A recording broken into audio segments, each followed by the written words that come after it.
ஊரக வளர்ச்சி உதவியாளர் பணிகளுக்கு வயது வரம்பை உயர்த்தாமல் பிற்படுத்தோருக்கு திமுக அரசு துரோகம் செய்கிறது என பாமக தலைவர் அன்புமணி குற்றம் சாட்டியுள்ளார்.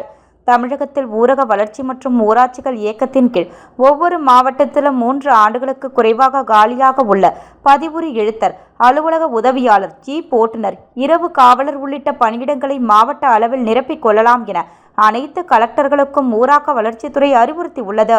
7 ஆண்டுகளுக்கு பின் ஆள்தேர்வு நடப்பதால் SC ST பிரிவினருக்கான வயது வரம்பு 35லிருந்து 42ஆக உயர்த்தப்பட்டுள்ளது.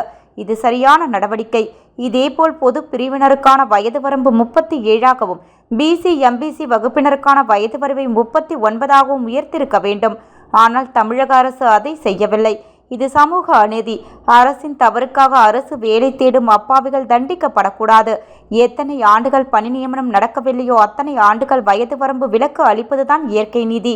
அவ்வாறு செய்ய மறுப்பது வேலை தேடும் இளைஞர்களுக்கு இழைக்கப்படும் துரோகம். அந்த துரோகத்தை தான் திமுக அரசு செய்து கொண்டிருக்கிறது.